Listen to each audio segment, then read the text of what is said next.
তবে আজকে যে বিষয় নিয়ে কথা বলবো তা হচ্ছে বেধর্মীদের ধর্মীয় উৎসবে অংশগ্রহণের বিধান। এটি আমাদের জন্য কতটুকু বৈধ অবৈধ এ বিষয়ে মোটামুটি কিছু প্রয়োজনীয় বিষয় নিয়ে আমি আপনাদের সামনে আজকে কথা বলবো ইনশাআল্লাহ। যেহেতু এটি এই মুহূর্তে আমাদের বেশি প্রয়োজন, তাই এই বিষয়ে কথা বলা বেশি জরুরি মনে করছি। এই হিসেবে আজকে এই বিষয়টি নিয়ে যতটুকু পারি ইনশাআল্লাহ আল্লাহ রাব্বুল আলামিন আমাকে তৌফিক দান করুন। আমি যা বলার ইচ্ছা করেছি তা যেন আপনাদের সামনে আমি তুলে ধরতে পারি, আল্লাহ আমাকে তৌফিক দান করুন। এবং আমরা এ বিষয়ে যতটুকু হয়তো বিভিন্ন ভুল ভ্রান্তির মধ্যে থাকতে পারি, যেহেতু আমরা এমনও শুনেছি আমাদের বা দেখেছি আমরা যখন ছোটো ছিলাম যে যখন অমুসলিমদের মুশরিকদের বিভিন্ন রকমের অনুষ্ঠান বা তাদের ধর্মীয় উৎসব শুরু হয়, তখন মুসলিমদের মধ্যেও যেন এমন একটা ওর হাওয়া বয় আর কি। আমরা অনেক মুসলিমদেরকেও তাদের সেই সব অনুষ্ঠানে বিভিন্নভাবে অংশগ্রহণ করতে আমরা দেখেছিলাম ছোটোবেলায়। আজও হয়তো অনেকেই বিভিন্নভাবে সে সকল অনুষ্ঠানে আমাদের অনেকেই জড়িয়ে পড়ে। তো আসুন এ বিষয়ে আমাদের কতটুকু করণীয় এ বিষয়ে নিয়ে আমি কথা বলবো ইনশাআল্লাহ। আল্লাহ আমাদের ইসলামকে পরিপূর্ণভাবে বুঝে যথাযথভাবে আল্লাহ রাব্বুল আলামিনের সন্তুষ্টির জন্য ইসলামকে ইসলামের স্থানে যথাযথ ইসলামকে সম্মান করে যথাস্থানে রাখার আল্লাহ আমাদেরকে তৌফিক দান করুন। আল্লাহ রাব্বুল আলামিন তিনি কোরআনুল কারীমের একেবারে শেষ প্রান্তে সূরাতুল কাফিরুনে বলেছেন যে বিসমিল্লাহির রহমানির রহিম, কুল ইয়া আইয়ুহাল কাফিরুন, হে রাসূল তুমি বলে দাও যে হে কাফেররা, তোমরা যার ইবাদত করো আমি তার ইবাদত করি না, এবং তোমরাও তার ইবাদত করবে না আমি যার ইবাদত করি। আমি যার ইবাদত করি তার ইবাদত তোমরাও কখনো করবে না, করো না। ওয়ালা আনা আবিদুম মা আবাদতুম, এবং তোমরা যার ইবাদত করো, আবারও আল্লাহ বলছেন তোমরা যার ইবাদত করো আমি তার ইবাদত করি না। ওয়ালা আনতুম আবিদুনা মা আবুদ, আমি যার ইবাদত করি তোমরা তার ইবাদত করো না। তোমাদের ধর্ম তোমাদের জন্য, ওয়ালিয়া দিন, এবং আমার ধর্ম আমার জন্যই, আমার দিন। অতএব অমুসলিমদের সাথে আমাদের কোনো আপোষ নেই। বিশেষ করে ধর্মীয় ক্ষেত্রে আমরা আমাদের ধর্ম পালন করব, সেখানে আমরা কখনো অমুসলিমদেরকে অংশগ্রহণ করতে সাধারণত দেখি না। আমাদের ঈদের সালাতে কখনো অমুসলিমরা আসে না, এটা আমরা কখনোই তাদেরকে দেখি না। বিপরীতে তাদের যখন উৎসব শুরু হয়, তাদের উৎসবে আমাদের অজ্ঞ মুসলিমরা অনেকেই অংশগ্রহণ করে। আল্লাহ রাব্বুল আলামিনের এই বাণী, তার রাসূলের যে ঘোষণা, এই ঘোষণার বিপরীত কাজ করে অনেক মুসলিম ভাইয়েরা অজ্ঞতাবশত বা ইসলামের প্রতি তাদের পক্ষ থেকে যথাযথ মর্যাদাবোধ সম্মানবোধ না থাকার কারণে মুসলিম হিসেবে তার ইসলামী সংস্কৃতি পরিপূর্ণ তার কাছে রয়েছে, অমুসলিমদের সংস্কৃতির সংস্পর্শে যাওয়ার তার কোনো প্রয়োজন নেই। এই বিষয়গুলো হয়তো আমাদের মধ্যে না থাকার কারণে আমাদের অনেকেই দেখা যাচ্ছে যে এই আল্লাহ রাব্বুল আলামিনের তার রাসূলের পক্ষ থেকে যে ঘোষণা কাফেরদের প্রতি, এর লঙ্ঘন আমরা অনেকে করে বসি। আল্লাহ রাব্বুল আলামিন সূরাতুল মুজাদালার 22 নম্বর আয়াতে বলেছেন, লা তাজিদু কওমান ইউমিনুনা বিল্লাহি ওয়াল ইয়াউমিল আখির, যারা আল্লাহ এবং পরকালে বিশ্বাসী এমন লোকদেরকে কখনো আল্লাহ এবং তার রাসূলের সাথে যারা বিরোধিতা করে তাদের সাথে বন্ধুত্ব স্থাপন করতে পাবে না। যারা আল্লাহ এবং তার রাসূলের সাথে বিরোধিতা করে, তাদের সাথে আল্লাহ এবং পরকালের প্রতি বিশ্বাসীরা কখনো বন্ধুত্ব স্থাপন করে না। এটা কখনো হতে পারে না। যদিও অমুসলিমরা, মুশরিকরা যদিও তাদের বাবা হয়ে থাক না কেন, তাদের সন্তান হয়ে থাক না কেন, আও ইখওয়ানাহুম অথবা তাদের ভাই হয়ে থাক না কেন, আও আশিরাতুহুম অথবা তাদের বংশ হয়ে থাক না কেন, যে কেউ হোক না কেন, যদিও তাদের আপনজনেরা কেউ হয়ে থাকে, তারপরেও যেহেতু তারা আল্লাহ এবং তার রাসূলের বিরোধী, কাজেই তাদের সাথে আল্লাহ এবং পরকালে বিশ্বাসী যারা, এরা কখনো তাদের সাথে বন্ধুত্ব স্থাপন করবে না, করে না। উলাইকা কাতাবা ফি কুলুবিহিমুল ঈমান, কারণ তাদের অন্তরে আল্লাহ রাব্বুল আলামিন ঈমান লিখে দিয়েছেন। ওয়া আইয়াদুহুম বিরূহিম মিন, এবং আল্লাহ রাব্বুল আলামিন তাদেরকে তার নিজের পক্ষ থেকে শক্তিশালী করেছেন, রূহ দিয়ে, বিশেষ শক্তি দিয়ে আল্লাহর পক্ষ থেকে দয়ার মাধ্যমে তাদেরকে শক্তিশালী করেছেন। ওয়াইদখিলুহুম জান্নাতিন তাজরি মিন তাহতিহাল আনহার, আল্লাহ রাব্বুল আলামিন তাদেরকে প্রবেশ করাবেন এমন জান্নাতে যার তলদেশ দিয়ে নহর প্রবাহিত থাকবে, সেখানে তারা চিরদিন থাকবে। আল্লাহ রাব্বুল আলামিন তাদের উপরে খুশি হয়েছেন এবং তারাও আল্লাহর উপরে সন্তুষ্ট থাকবে। এরা হচ্ছে আল্লাহর দল। ইন্না হিজবাল্লাহি হুমুল মুফলিহুন, নিশ্চয়ই আল্লাহ রাব্বুল আলামিনের দল সফলকামী।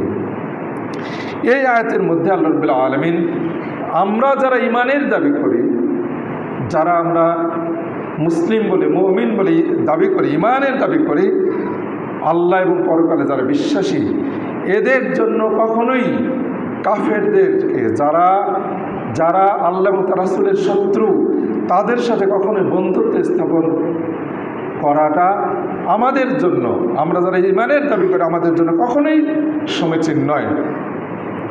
এটা আল্লাহর পক্ষ থেকে নির্দিষ্ট একটি বিধান এবং ঈমানের দাবিদারদের এটা একটি পরিচয়। যারা মুমিন, যাদের মধ্যে ঈমান আছে, তাদের অন্যতম এটা একটি পরিচয়।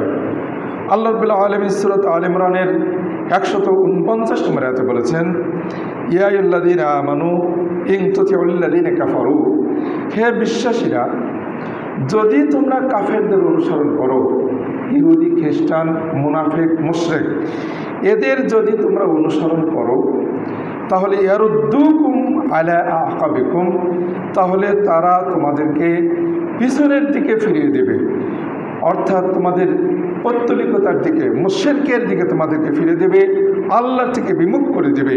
তখন ফাতানকালিবু খাসিরিন, তখন তোমরা ক্ষতিগ্রস্ত হয়ে ফিরবে।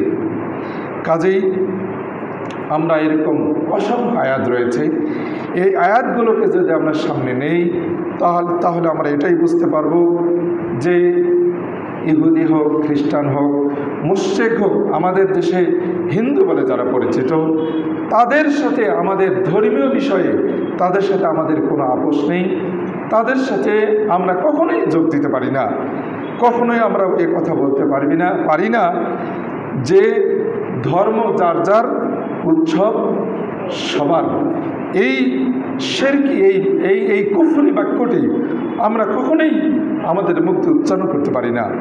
কাজে আসুন, আমরা আজকে কোন মুসলিমের জন্য হিন্দু সম্প্রদায়ের পূজা মণ্ডপে যাওয়া যাবে কিনা, জায়েজ কিনা, কেউ যদি সেখানে যায় তাহলে সে কি কাফের হয়ে যাবে বা ঈমান হারা কি হয়ে যাবে? এতে যদি সে মারা যায় তাহলে তার কি অবস্থা হবে? এই হচ্ছে বহু রকমের প্রশ্ন রয়েছে।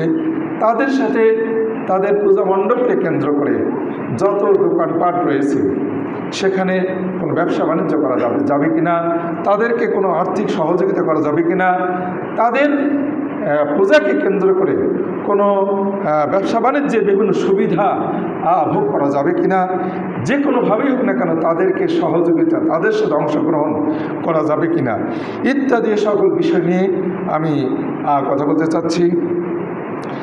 তাদের এসব ক্ষেত্রে তাদের পূজা কেন্দ্রিক বেধর্মীদের, ইহুদি, খ্রিস্টান হোক, অন্য যে কোনো ধর্মাবলম্বী হোক না কেন, বৌদ্ধ হোক, যে কেউ হোক না কেন, তাদের ধর্মের কোনো রকমের উৎসবে আমাদের যাওয়া কোনোতেই বৈধ নয়। কোনোভাবেই যে কোনোভাবে হোক না কেন, ব্যবসায়ী দিক থেকে হোক বা আপনার অন্য কোনো যে কোনো দিক থেকে হোক না কেন, এখানে কোনো মানবতা বলতেও আমাদের কোনো দেখার কোনো কিছুই নেই। যা দেখবে সরকার দেখবে, তাদের নিরাপত্তার ব্যাপারে আমাদের ব্যক্তিগতভাবে আমাদের এখানে কোনো করণীয় নেই। এ বিষয়ে আমি বিস্তারিতভাবে আসছি। কী কারণে নেই, কারণগুলো আমরা কারণগুলো আমি আপনাদের সামনে তুলে ধরব। বিধর্মীদের ধর্মীয় উৎসবে অংশগ্রহণ করা বা তাদের দেবদেবী বা মূর্তি দর্শনের উদ্দেশ্যে তাদের উপাসনালয়ে যাওয়া, তাদের সাথে সাদৃশ্য অবলম্বন করার শামিল। যদি আপনি তাদের পূজা মণ্ডপে যান, তাদের কোনো কিছু দর্শনের উদ্দেশ্যে যান, আনন্দ উপভোগ করতে যান, যেটা ইসলামে নিষিদ্ধ, যেটা সবচাইতে বড় শিরকের আড্ডা যেখানে চলছে, এমন জায়গায় যদি কেউ যায়, সবচেয়ে ভয়ঙ্কর যে বিষয়, যে কাজটি যেখানে চলছে, এমন জায়গায় যাওয়া আমাদের জন্য সম্পূর্ণরূপে নিষিদ্ধ। এবং এটি মুশরিকদের সাথে সাদৃশ্যতা অবলম্বন করা, কেননা এটা হচ্ছে অমুসলিমদের কাজ, মুশরিকদের কাজ, এটা মুসলিমদের নয়। রাসূল সাল্লাল্লাহু আলাইহি ওয়াসাল্লাম বলেছেন, মান তাশাব্বাহা বিকওমিন ফাহুয়া মিনহুম। ইমাম আবু দাউদ নিয়ে আসছেন হাদিসটি 4031 নম্বর হাদিস। আল্লাহ রাসূল বলেছেন, যে ব্যক্তি কোনো সম্প্রদায়ের সাথে সাদৃশ্যতা অবলম্বন করবে, অন্য কোনো ধর্মাবলম্বীদের সাদৃশ্যতা অবলম্বন করবে, যে কোনো দিক থেকে হোক না কেন, পোশাক আশাকে হোক, আচার হোক, যে কোনো অনুষ্ঠানের দিক থেকে হোক, যে কোনো আনন্দের দিক থেকে হোক, যে কোনো দিক থেকে হোক না কেন, যদি বিধর্মীদের, অমুসলিমদের কারো সাথে যদি কোনো ব্যক্তি সাদৃশ্যতা অবলম্বন করে, ফাহুয়া মিনহুম, সে তাদের একজন। যদিও সে মুসলিম দাবিদার, যদিও তার মুসলিম নাম, তার ইসলামের দিক থেকে যদিও তার নাম আব্দুল্লাহ, আব্দুর রহমান, যদিও তার জন্মের পর আকিকা করা হয়েছে, যদিও সে হাজির ছেলে, গাজীর ছেলে ইত্যাদি, তারপরেও অমুসলিমদের সাথে যদি সে পূজা পার্বণে অংশগ্রহণ করে, তাহলে এটি তাদের সাথে সাদৃশ্যতা অবলম্বন। সেখানে যাওয়া মুসলিমদের কাজ নয়, এটি অমুসলিমদের সাদৃশ্যতা অবলম্বন। এটি তাদের সাথে তাদের অন্তর্ভুক্ত দলভুক্ত হওয়ার একটা বিশাল সম্ভাবনা রয়েছে, যেটি আল্লাহ রাসূল বলেছেন। এর মাধ্যমে দ্বিতীয় যে কারণটি বলবো, এর মাধ্যমে দৃশ্যত কাফির মুশরিকদের দল ভারী করা হয়। যদি আপনি সেখানে যান, তাদের পূজা মণ্ডপে যান, তাহলে হিন্দুদের সাথে যতগুলো মুসলিম সেখানে যোগ দেবে, সংখ্যা বৃদ্ধি পাবে কিনা? মুসলিমরা যদি সেখানে যায়, তাহলে সংখ্যা বৃদ্ধি পাওয়াটা, এটি তাদের দলকে ভারী করা হচ্ছে, তাদের সাদৃশ্য অবলম্বনকে, তাদের দলভুক্ত হয়ে তাদের দলকে ভারী করা হচ্ছে। এটি একটি ভয়ঙ্কর কাজ, অত্যন্ত অন্যায়মূলক কাজ, ভয়ঙ্কর খারাপ কাজ। যদি কেউ আপনারা দেখবেন, যদি কেউ অন্যায় করে, তাহলে সেই অন্যায়ের সাথে যদি আরও কোনো অন্যায়কারী যোগ দেয়, তাহলে প্রথমে যে অন্যায় করছে সে খুশি হয়, যাক আমার সাথে আরও একজন যোগ দিয়েছে, সেটা সে মনে করে যে আমার সাথে আরও অনেকে অন্যায় করুক, এটা সে মনে করে। মুশরিকরা তাদের শিরকি বিষয়ে, তাদের এই ভয়ঙ্কর অপরাধের বিষয়ে যদি মুসলিমরা তাদের সাথে যোগ দেয়, তাহলে তাদের এই শিরকের কাজটি, তারা যে অন্যায় করছে, এর দিশা কখনো তারা পাবে না। তারা মনে করবে মুসলিমরা আনন্দের সাথে আসে, আমাদের সাথে যোগ দেয়, এটা আমাদের অন্যায় বলতে কিছু নেই, মুসলিমদের যাওয়াটা তাদের জন্য প্রমাণ হিসেবে বহন করবে। কাজেই এটি তাদের দলকে ভারী করা হয়। অতএব তাদের পূজা মণ্ডপে যাওয়া কোনোভাবেই হোক না কেন, আমাদের সেখানে অংশগ্রহণ, আনাগোনা একেবারেই চলবে না। তৃতীয় যে কারণটি আমি বলবো, যে উৎসবে শিরকের মতো আল্লাহ রাব্বুল আলামিনের নিকটে সবচাইতে ঘৃণিত, সবচেয়ে বড় অপরাধ যে কাজটি, অর্থাৎ শিরক, সেই কাজটি সংগঠিত হচ্ছে। আল্লাহ রাব্বুল আলামিন পৃথিবীতে যত রকমের পাপ রয়েছে, সবচাইতে যে পাপের ওপরে সবচেয়ে বেশি ক্রোধান্বিত হন আর রাগান্বিত হন, যে অপরাধটি আল্লাহ দ্রোহিতার শামিল, যে পাপকে আল্লাহ রাব্বুল আলামিন কখনো ক্ষমা করবেন না, এমন পাপ যেখানে সংগঠিত হচ্ছে, আল্লাহ রাব্বুল আলামিন তিনি এমন পাপে যে পাপের প্রতি আল্লাহ রাব্বুল আলামিন চরম ক্রোধ সর্বদাই, এমন পাপের স্থানে যদি কোনো ব্যক্তি যায় তাহলে সে কত বড় ভয়ঙ্কর একটি পরিবেশের মধ্যে পড়ে গেল। আমরা এর পিছনে ওমর ইবনুল খাত্তাবের একটি উক্তি আমরা স্মরণ করতে পারি।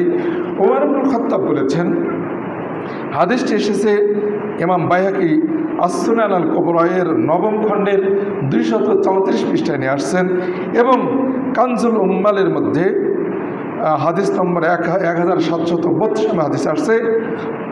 ওমর ইবনুল খাত্তাব বলেছেন, ইজতানিবু আ'দা আল্লাহ আল ইয়াহুদ ওয়ান নাসারা, তোমরা ইহুদিদের এবং খ্রিস্টানদের, আল্লাহর শত্রু যারা ইহুদি খ্রিস্টানদের থেকে বিরত থাকো, বিশেষ করে ফি ঈদিহিম ইয়াউমা জামঈহিম, বিশেষ করে তাদের উৎসবের দিনে, যে উৎসবের দিনে তারা একত্রিত হয়, একখানে একত্রিত হয়, তাদের একত্রিত হওয়ার দিনে সেই তাদের উৎসবের স্থানে তাদের থেকে তোমরা বিরত থাকো। ফাইন্না সাখতা ইয়ানজিলু আলাইহিম, কারণ তাদের সেই উৎসবের স্থানে, ওই জায়গায় তাদের একত্রিত হওয়ার স্থানে আল্লাহ রাব্বুল আলামিন ক্রোধ অবতীর্ণ হয়, আল্লাহ রাব্বুল আলামিনের রাগ ক্রোধ সেখানে অবতীর্ণ হয়। কাজেই ফাখশা আন ইউসিবাকুম, কাজেই যদি তোমরা সেখানে অংশগ্রহণ করো তাহলে আল্লাহর ক্রোধ তোমাদেরকেও পেয়ে বসতে পারে, তোমাদের উপরে আসতে পারে। কাজেই সেখানে তাদের এইসব অনুষ্ঠান থেকে তোমরা বিরত থাকো। সুতরাং আল্লাহর অসন্তুষ্টি নাজিলের স্থান, যে জায়গাটি কোনো মুসলিমের বেড়াতে যাওয়া বা আনন্দ উৎসবে মেতে ওঠা মোটেও সমীচীন নয়, সেখানে গিয়ে আনন্দ অনুভব করা মোটেই উচিত নয়। কারণ কেননা এতে তারা আল্লাহর অসন্তোষ, শাস্তি বা ক্রোধের রোষানলে পতিত হতে পারে, অনেক সম্ভাবনা রয়েছে। কাজেই আমাদের কোনোতেই এ ধরনের অনুষ্ঠানে কোনোভাবেই অংশগ্রহণ করা বৈধ নয়। চতুর্থ যে কারণটি আমি বলবো সেটা হচ্ছে, তারা যে কাজটি সেখানে করে, সেখানে কল্পিত তাদের দেবতা, তাদের নিজে হাতে বানানো যেসব মূর্তি দেবতা, সেগুলোর তারা উপাসনা করে, পূজা করে, সেগুলোকে তারা সম্মান করে। এগুলো তাদের নিজেদের বানোয়াট, মন গড়া, নিজের বানানো। আল্লাহ রাব্বুল আলামিন কোরআনে বলেছেন, সূরা আনকাবুতের 17 নম্বর আয়াতে বলেছেন, ইন্নামা তা'বুদুনা মিন দুনিল্লাহি আওসানা, হে মুশরিকরা, তোমরা যাদের ইবাদত করছো এরা হলো মূর্তি, এরা হলো জড় পদার্থ। ওয়া তাখলুকুনা ইফকা, তোমরা এগুলো আল্লাহ, তোমরা নিজেদের পক্ষ থেকে এগুলো উদ্ভাবন করা, তোমরা নিজেরা এগুলো বানিয়েছো। কাজেই ইন্নাল্লাযীনা তা'বুদুনা মিন দুনিল্লাহি, তোমরা যেসব মূর্তির ইবাদত করতেছো আল্লাহকে বাদ দিয়ে, লা ইয়ামলিকুনা লাকুম রিজকা, এরা তোমাদের রিজিকের মালিক নয়, এরা তোমাদেরকে কোনো রিজিক দিতে পারে না। ফাবতাগু ইনদাল্লাহি রিজক, তোমরা আল্লাহর কাছে রিজিক অন্বেষণ করো। ওয়াবুদু, এবং তোমরা তার ইবাদত করো। ওয়াশকুরু লাহ, এবং আল্লাহরই কৃতজ্ঞতা পোষণ করো। ইলাইহি তুরজাউন, আল্লাহর কাছে ফিরে যেতে হবে। এই আয়াতকে সামনে রেখে আমরা বলতে পারি, তারা যেহেতু মূর্তিকে মূর্তির পূজা করছে, নিজেদের বানানো, নিজের গড়ানো, নিজেই তাদের রবকে বানিয়ে সেখানে তারা সম্মান করছে, পাগলের কাজ করছে।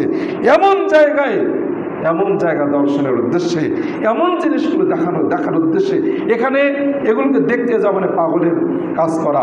এমন একটি যেখানে পাগলামি চলছে, সেখানে মুসলিম যাদেরকে আল্লাহ রাব্বুল আলামিন এ সকল কিছু থেকে বিরত থাকতে বলেছেন, কোরআনুল কারীমে অসংখ্য আয়াতে যে বিষয়গুলোর ব্যাপারে আল্লাহ রাব্বুল আলামিন সতর্ক করেছেন, এমন কাজ যদি তারা যেখানে ঘটছে এমন জায়গায় যদি মুসলিমরা যায় তাহলে কত বড় অন্যায় তারা করলো। সুতরাং এই সকল বানোয়াট এবং জড় পদার্থ এগুলোকে দেখতে যাওয়া কোনো তাওহীদপন্থী, আল্লাহ রাব্বুল আলামিন একত্ববাদী বিশ্বাসী কোনো মুমিনের জন্য কোনোটাই শোভনীয় নয়। আল্লাহ রাব্বুল আলামিন তিনি সূরা আল ফুরকানের 72 নম্বর আয়াতে বলেছেন, আল্লাযীনা লা ইয়াশহাদুনা যুর, যে মুমিনদের বৈশিষ্ট্য বর্ণনা করতে গিয়ে বলেছেন যে মুমিনরা হচ্ছে তারা যারা লা ইয়াশহাদুনা যুর, যারা মিথ্যার কাছে কখনো উপস্থিত হয় না, মিথ্যার জায়গায় উপস্থিত হয় না। ওয়াইদা মাররু বিল্লাগবি মাররু কিরামা, এবং যারা তখন এমন মিথ্যাচারিতা, এমন অন্যায় কাজ, মিথ্যা কাজ যেখানে ঘটছে এমন জায়গার যদি মুখোমুখি হয় তাহলে এমন স্থানকে তারা পরিহার করে চলে, নিজের মর্যাদা রক্ষার্থে এমন জায়গাকে তারা পরিহার করে চলে। কাজেই কিছু কিছু মুফাসসির এখানে জুর মানে মিথ্যা, এই মিথ্যার অর্থ কিছু কিছু মুফাসসির করেছেন যে অর্থাৎ মুশরিকদের উৎসবকে, যখন মুশরিকদের উৎসবকে তারা এড়িয়ে চলে, মুশরিকদের উৎসবে তারা কখনো শরীক হয় না। কাজেই যারা তাওহীদপন্থী, যারা আল্লাহ রাব্বুল আলামিনের একত্ববাদে বিশ্বাসী, এদের জন্য কোনোতেই মুশরিকদের পূজা পার্বণে মণ্ডপে যা কখনোই শোভনীয় নয়। ষষ্ঠ যে কারণটি বলবো, হিন্দুদের পূজা মণ্ডপ, খ্রিস্টানদের গির্জা, এগুলোতে তাদের দেবদেবতা বা শিরকি কার্যক্রম দেখে সেখানে আনন্দ উপভোগ যদি কোনো ব্যক্তি করে, অন্তর থেকে শিরক এবং আল্লাহর নাফরমানিমূলক কাজ যেগুলো কার্যক্রম ঘটছে এগুলোর প্রতি যদি কোনো ব্যক্তি ঘৃণাবোধ যদি কোনো ব্যক্তির না থাকে, তাহলে তার মধ্যে ঈমান আছে কিনা সন্দেহ। যদি কোনো ব্যক্তি যে সকল কারণে একজন মুসলিম কাফের পরিণত হবে, এই কারণগুলোর মধ্যে থেকে অন্যতম একটি কারণ হচ্ছে কাফেরকে নিয়ে, তার কুফরি নিয়ে যদি কোনো ব্যক্তি সন্দেহ করে যে এরা কাফের যদি না হয়ে থাকে, এই শঙ্কা যদি কোনো ব্যক্তি করে, এই সংশয় এমন সন্দেহমূলক যদি কোনো ব্যক্তি কোনো বাক্য মুখ দিয়ে বের করে, কাফেরদেরকে নিয়ে যদি সন্দেহ করে, যদি মনে করে যে এরা কাফের কিনা, এরাও তো মুসলিম হতে পারে, এদের ভালো কাজগুলোর বিনিময়ে আল্লাহ রাব্বুল আলামিন জান্নাত দিতে পারেন, এমন যদি কোনো ব্যক্তি সংশয় সন্দেহ করে, তাহলে সংশয় সন্দেহ থেকে যদি কোনো ব্যক্তি তাদের সব শিরকি কর্মকাণ্ডে যদি গিয়ে কখনো শরীক হয় বা আনন্দ উপভোগ করে, তাহলে তার ঈমান আছে কিনা সন্দেহ, সে বেঈমান হতে পারে, ঈমান হারা হয়ে যেতে পারে। অতএব এটি আমাদের জন্য অত্যন্ত ভয়ঙ্কর। অতএব তাদের এই শিরকি কাজের প্রতি চরম ঘৃণা পোষণ করতে হবে এবং তা দেখে আমাদের আনন্দ উপভোগ করা মোটেই করা যাবে না, কারণ এটাকে চরমভাবে ঘৃণা করতে হবে। যেমনটি করেছিলেন ইব্রাহিম আলাইহিস সালাম, যেমনটি করেছিলেন রাসূলুল্লাহ সাল্লাল্লাহু আলাইহি ওয়াসাল্লাম, তিনি যখন মক্কা বিজয় করলেন, তখন মক্কার ভিতরে যে মক্কার অভ্যন্তরে যত মূর্তি ছিল সমস্ত মূর্তিকে ভেঙে ফেলা হয়েছিল। কাজেই ইসলাম এসেছে মূর্তিকে ভেঙে ফেলার জন্যে। তার অর্থে নয় যে আমাদের দেশে যেসব পূজা মণ্ডপ আছে আমরা মসজিদ থেকে বের হয়ে মূর্তি ভাঙতে যাবো, এমনটা নয়, এটি কখনো চলবে না। এই বিষয়ে আমি পরে আসছি। আসুন, আমাদের এসব অনুষ্ঠানে মোটেই কোনোভাবেই কখনো অংশগ্রহণ করা যাবে না। এর ফলে আরও যে কারণটি আমরা বলবো, এর ফলে এসব কিছু যদি আমরা যাই এসব বিষয়ে, এর ফলে কাফেরদের ধর্মীয় রীতিনীতি দ্বারা যদি কেউ আমাদের মুসলিমরা তাদের এসব পূজা মণ্ডপে যায়, তাহলে কাফেরদের ধর্মীয় রীতিনীতির দ্বারা আমাদের মুসলিমদের অন্তর প্রবাহিত হবে, মানে প্রভাবিত হবে। তারা ঈমানের জজবা কমে যাবে। আমাদের ছোট ছোট সন্তানদেরকে, আমাদের যেসব কচিকাচা রয়েছে, ছেলেমেয়েরা রয়েছে, তারা যদি সেখানে অহরহ যায়, তাহলে তাদের অমুসলিমদের পূজা করতে দেখে তাদের অন্তরের একটা প্রভাব পড়বে। তাদের মধ্যে এ বিষয়ে নানা রকম প্রশ্ন জাগবে। হয়তো শিশুরা ভাববে যে তাদের এই কাজগুলো ঠিক বা এমনটা করা ঠিক। আজকে আমাদের দেশে এ ধরনের যদি আমরা আমাদের ছেলেমেয়েদেরকে মুশরিকদের এসব কর্মকাণ্ড থেকে পরিপূর্ণভাবে বিরত না রাখি, তাহলে আমাদের ছেলেমেয়েদের মধ্যে মুশরিকদের কর্মকাণ্ডের কিছুটা প্রভাব আসতে পারে। আল্লাহ রাব্বুল আলামিন আমাদেরকে এ ধরনের প্রভাব, মুশরিকদের প্রভাবিত হয়ে আমাদের যেসব কর্মকাণ্ড হচ্ছে এগুলো থেকে আমাদেরকে বিরত থাকার তৌফিক দান করুন।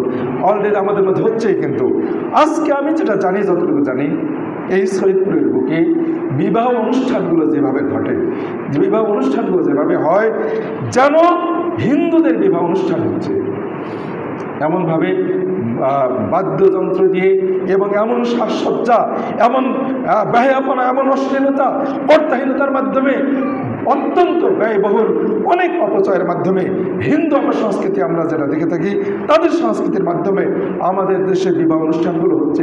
বিশেষ করে সৈয়দপুরের বুকে এমনটা হয় বলে আমি যতটুকু দেখেছি বা জানি। কাজেই এটা আমরা কোথায় থেকে শিখেছি? আজকে মুশরিকদের বিভিন্ন অনুষ্ঠান আমরা টিভিতে দেখছি, তাদের বিভিন্ন সিরিয়াল আমাদের মুসলিম মা বোনেরা তারা দেখছে, হিন্দুদের বিভিন্ন অনুষ্ঠান তারা দেখে, তাদের হিন্দুদের সংস্কৃতি দেখে তারা অনেক হিন্দুদের সংস্কৃতি তারা মানছে, আমাদের ছেলেমেয়েরা মানছে, আমরা সেগুলো বাস্তবায়ন করছি। কাজেই তাদের মাধ্যমে আমরা ইতিমধ্যে প্রভাবিত হয়ে গেছি বিভিন্নভাবে হোক না কেন। কাজেই আমাদেরকে যেভাবে হোক না কেন তাদের সকল সংস্কৃতি থেকে বিরত থাকার জন্য সর্বাত্মক চেষ্টা করতে হবে। শুধু কেবলমাত্র পূজা মণ্ডপে যাওয়া বাদ দিয়েই নয়, এটা আমাদের ঘরে ঘরে আমরা এগুলো দেখছি। টিভিতে যেসব বিভিন্ন চ্যানেলে যেসব অনুষ্ঠান দেখা হচ্ছে, ভারতের অনুষ্ঠানগুলো অধিকাংশ প্রায় অনুষ্ঠানে দেখবেন, আমি যতটুকু জানি যে তাদের অনুষ্ঠানগুলোতে পূজা বা বিভিন্ন ধরনের ধর্মীয় আচার অনুষ্ঠান তারা সবসময় তাদের সিরিয়ালগুলোতে আছে, সেগুলো আমাদের ছেলেমেয়েরা দেখছে। কাজেই তাদের সেসব অনুষ্ঠান দেখে আমাদের ছেলেমেয়েরা প্রভাবিত হচ্ছে। কাজে আসুন আমরা এ ধরনের অবস্থা থেকে অবশ্যই বিরত থাকব। এর ফলে বিশেষ করে দুর্বল ইমানের অধিকারী ব্যক্তিদের অন্তরে আমাদের মধ্যে এসব ঘটছে, আমরা সবসময় এটা দেখছি।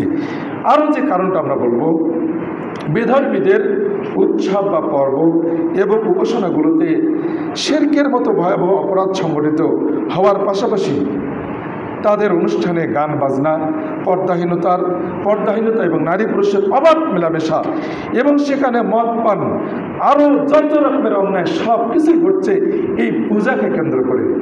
সেখানে আমাদের মুসলিমদেরকে অনেককেই দেখবেন যে তারাও এসব অত্যন্ত নোংরামি এবং পর্দাহীনতা, গান বাজনায় আমাদের মুসলিমরাও অংশগ্রহণ করছে। এটি অনেক বড় অন্যায়, অনেক অন্যায়। এটি ইসলামে তো হারামেই, এমনিতে হারাম, পাশাপাশি পূজার মণ্ডপে সেখানে আরও ভয়ঙ্কর হারামের স্থানে গিয়ে আমাদের অনেক মুসলিমরা সেখানে অংশগ্রহণ করছে। কাজে আমাদেরকে এগুলোতে বিরত থাকার জন্য সর্বাত্মক চেষ্টা করতে হবে। এছাড়াও আরও যে কারণ বলবো সেটি হচ্ছে অমুসলিমদের ধর্মীয় উৎসবে মুসলিমদের ভিড় করার ফলে তাদের ধর্মীয় রীতিনীতি পালনে আমরা ব্যাঘাত সৃষ্টি করি। এ সময় একটি সবচেয়ে বড় যে কারণটি ঘটতে পারে সেটা হচ্ছে যে যারা ইসলাম বিদ্বেষী, যাদের মধ্যে ইসলামের সাথে ইসলাম মুসলিমদের বিরোধিতা, যার মধ্যে একটা সবসময় মনোভাব বিরাজ করে, অনেক অমুসলিমরা ওই মুহূর্তে সুযোগ নেয় মুসলিমদের সেখানে ভিড় করার কারণে। তারা সুযোগ নিয়ে সেখানে এমন কিছু একটা ঘটানোর চেষ্টা করে, একটা বা আত্মহতি বা ভয়ঙ্কর কিছু নিরাপত্তা অনেক একটা বিশাল একটা অনেক বড় ঘটানোর মাধ্যমে অনেক প্রাণহানি বা আহত করার মাধ্যমে অনেক বড় একটা ঘটনা ঘটানোর মাধ্যমে সে চাপিয়ে দিতে চায় মুসলিমদের উপরে। কারণ সেখানে অনেক মুসলিমরা যায়, চাপিয়ে দিয়ে সেটা মুসলিমদের উপরে চাপিয়ে দিয়ে অনেক বড় একটা স্বার্থ সে হাসিল করতে চায়। এটা সাধারণত মুসলিম বিদ্বেষীরা এই কাজগুলো করে, যেটা আজকে আমাদের দেশে অহরহ করছে। কাজেই তাদের সেখানে আমাদের যাওয়াটা মোটেই উচিত নয়, যাতে করে অমুসলিমরা এ ধরনের কোনো কিছুই আমাদের উপরে চাপানোর সুযোগ না পায়। এজন্য আমাদেরকে চেষ্টা করতে হবে। এছাড়াও অনুরূপভাবে বেধর্মীদেরকে তাদের ধর্মীয় উৎসব পালনে তাদেরকে সহযোগিতা করা কোনোতেই জায়েজ নয়। আমরা এই বিষয়ে কিছু মাসআলা আমরা শুনবো। যেমন ধরে নিন, অমুসলিমদেরকে আমরা তাদের এসব অনুষ্ঠানে আমরা কতটুকু সহযোগিতা করতে পারি। হিন্দুদের পূজাকে কেন্দ্র করে যেসব হয়তো বলি দেয়, ছাগল বা যারা যে পাঠা যেটা জবাই করে আর কি, বা যেসব কিছু তারা অন্যায় কাজ করে, আমরা তাদের সাথে পূজাকে কেন্দ্র করে কোনো কিছু ক্রয় বিক্রয় করতে পারবো কি না, এটি স্পষ্ট। অমুসলিমদের সাথে ক্রয় বিক্রয় অবশ্যই জায়েজ রয়েছে। আমরা বাজার ঘাটে যা কিছু ক্রয় বিক্রয় করছি, অমুসলিমদের সাথে আমাদের ক্রয় বিক্রয় অবশ্যই বৈধ। কিন্তু হারাম জিনিস ক্রয় বিক্রয়, হারাম জিনিস যেমন মদ, শূকর এবং এই জাতীয় হারাম যেসব জিনিস, এমন যা কিছু রয়েছে, বা যেমন ধরে নিন হারাম যেমন গাঁজা, ফেন্সিডিল বা এই ধরনের এই যে জুয়ার কেন্দ্রিক যেসব আসবাব, যেসব জিনিসপত্র রয়েছে, এগুলো করে বিক্রয়, যেগুলো হারাম বাস্তবে, এগুলো সর্বস্তই হারাম। মুসলিমে করে বিক্রয় হারাম, এবং ইহুদি খ্রিস্টান যে কেউ না কোনো অন্য দেশের সাথে করে বিক্রয় অবশ্যই হারাম। কিন্তু হালাল বস্তু করে বিক্রয় যদি আমরা দেখি যে এই জিনিসটি ক্রয় করে এই জিনিসটি আমি যদি এখন বিক্রি করি, হিন্দুরা যদি প্রয়োগ করে তাদের পূজার কাজে ব্যবহার করে, তাহলে অবশ্যই দেখা যাচ্ছে যে তার পূজার কাজে ব্যবহার করবে। এবং বুঝতেই পারছি আপনার কাছে ধরে নিন পাঠা রয়েছে, আপনি এই মুহূর্তে যদি কোনো হিন্দু আপনার কাছে কিনে নেয়, হিন্দু প্রয়োগ করতে আসছে, আপনি তার কাছে বিক্রি করবেন কিনা?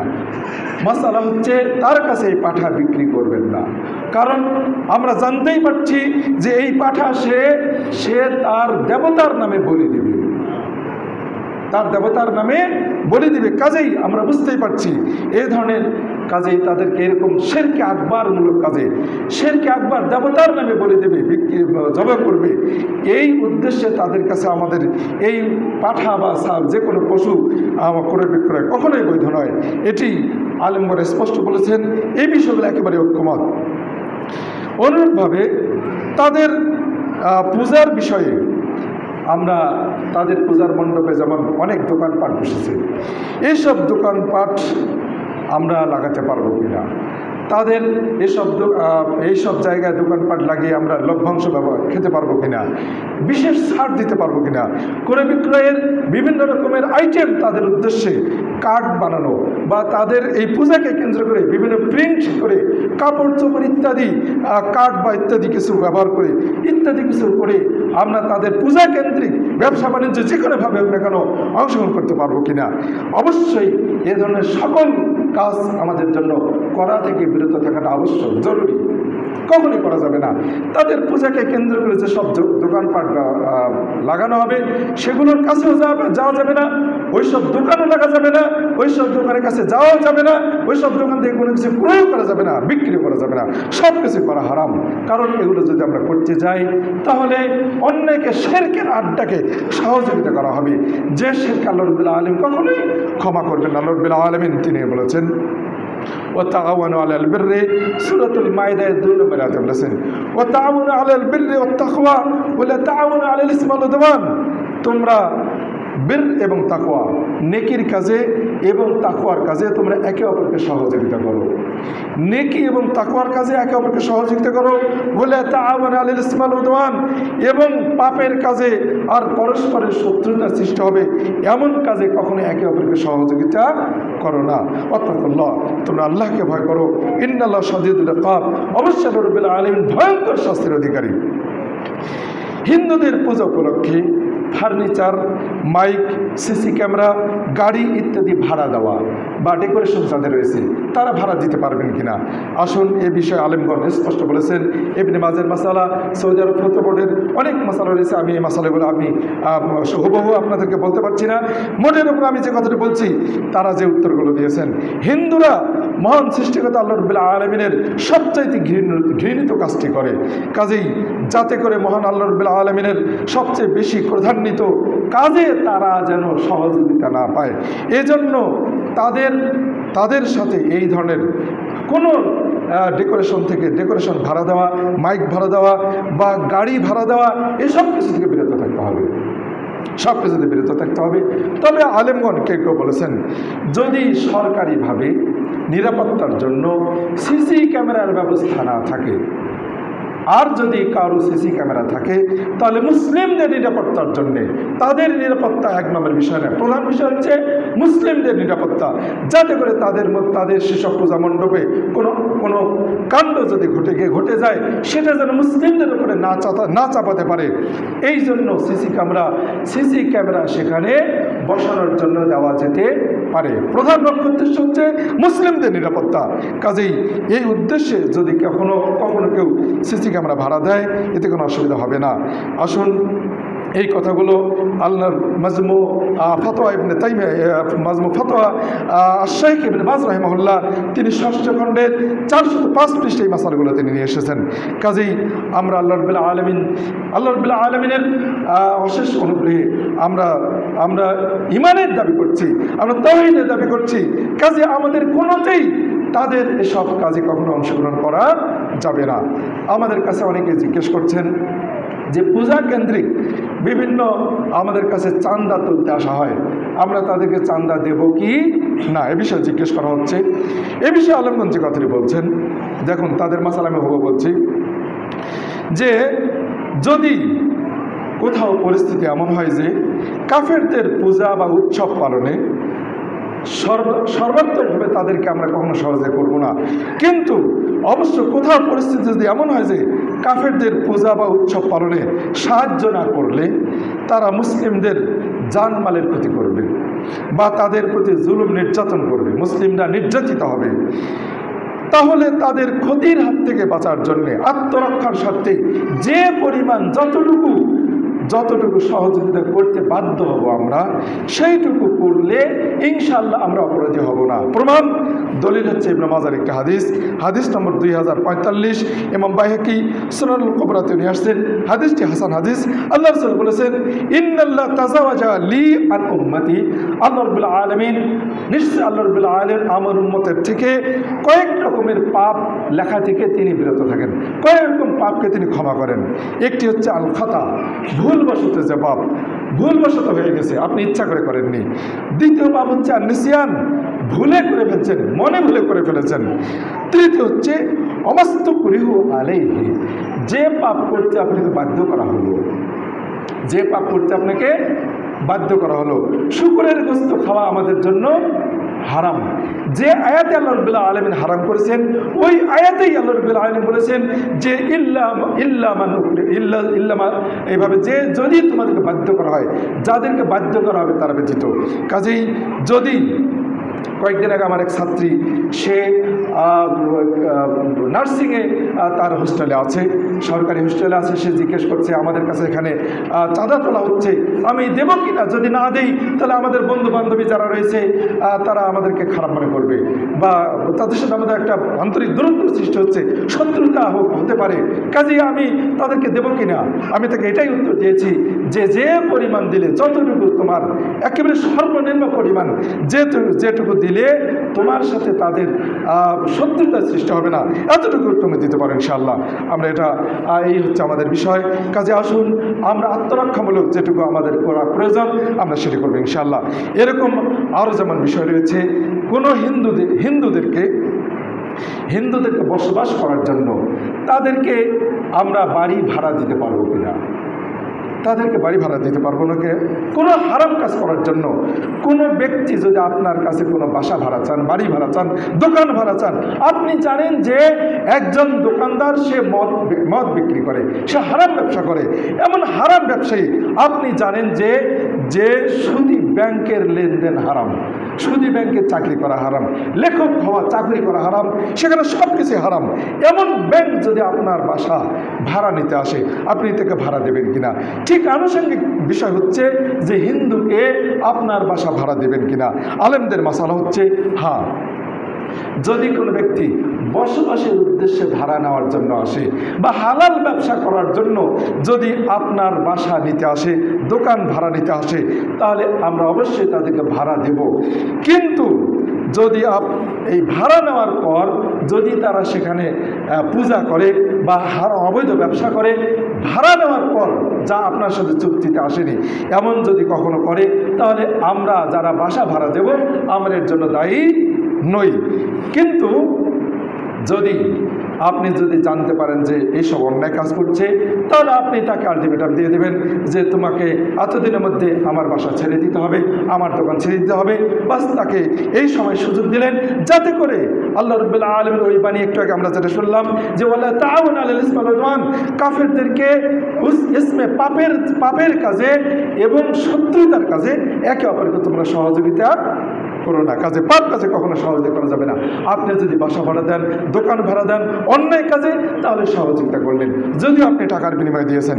কাজেই এমন উদ্দেশ্যে যদি কোনো হিন্দু আপনার কোনো বাসা ভাড়া নেয়, কোনো জায়গা ভাড়া নেয়, এই উদ্দেশ্যে তারা সেখানে শিরকের আড্ডা বসাবে, তারা অন্যায় কাজ করবে, খারাপ কাজ করবে, তাহলে অবশ্যই তাদেরকে ভাড়া দেওয়া থেকে বিরত থাকতে হবে। এটা আমাদের জন্য আবশ্যক, জরুরি, এটাই হচ্ছে ঈমানের দাবি। কাজেই আসুন আমরা এই বিষয়গুলো যতটুকু জানলাম, আল্লাহ আমাদেরকে এই বিষয়গুলো মেনে বুঝে আমল করা তৌফিক দান করুন। সকল বলে আমিন। আমরা চেষ্টা করব আমরা কখনোই হিন্দুদের যে কোনো রকমের তাদের শিরকি কাজ থেকে আমাদেরকে কোনোভাবেই সহযোগিতা করা যাবে না। আমরা অতটুকু করব যেটুকু করলে তাদের সাথে আমাদের শত্রুতার সৃষ্টি হবে না।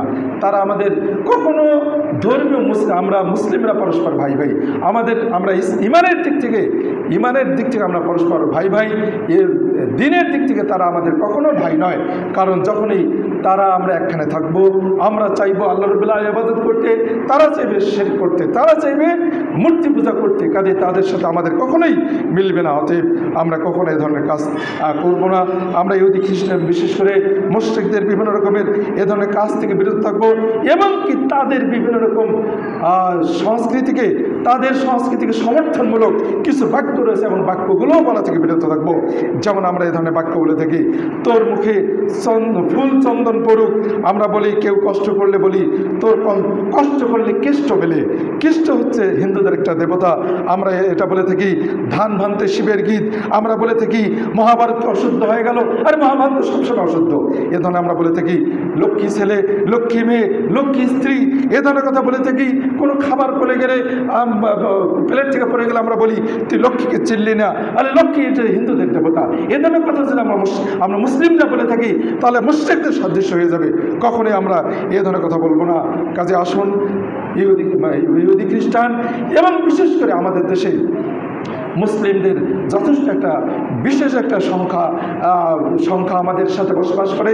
কাজেই তাদের সাথে আমরা তাদের সংস্পর্শতা থেকে আমরা বিরত থাকার চেষ্টা করব। তাদের সাথে আমরা কখন উঠা বসা, তাদের একসাথে যতটুকু প্রয়োজন ব্যবসা বাণিজ্যের ক্ষেত্রে, পাশাপাশি যদি আমরা কোনো কারণে যদি তাদের সাথে আমাদের থাকতেই হয়, তাহলে তাদের সংস্কৃতি থেকে সর্বাত্মক চেষ্টা করতে হবে বিরত থাকতে। এর অর্থে নয় যে আমরা তাদেরকে আঘাত করব, তাদেরকে মারব, তাদের মূর্তি ভেঙে দেব, তাদেরকে আক্রমণ করব, কখনো এটা আমাদের জন্য বৈধ নয়। কারণ আমি বারবার বলি যে অমুসলিমরা আমাদের দেশে নিরাপত্তায় বসবাস করছে, আমরাও তাদের কাছে নিরাপদ, তারাও আমাদের কাছে নিরাপদ। আমরা একে অপরকে কখনো আক্রমণ করি না। আর তারা আমাদের কাছে হারবি নয়, যোদ্ধা নয় যে তারা আমাকে দেখতে পেলেই আক্রমণ করবে, কাজেই আমরাও তাদেরকে আক্রমণ করব, এমনটা নয়। কাজেই আমরা কোনোতেই তাদের পূজামূলক তাদের ধর্মীয় কোনো উৎসবে যে কোনো দিক থেকে হোক না, আমরা কখনোই তাদের সাথে আমরা ঐক্যতা পোষণ করবো না। আল্লাহ আমাদেরকে আজকে যা শুনলাম এর উপরে আমরা তত্ত্বাবধান করুন। আলহামদুলিল্লাহ।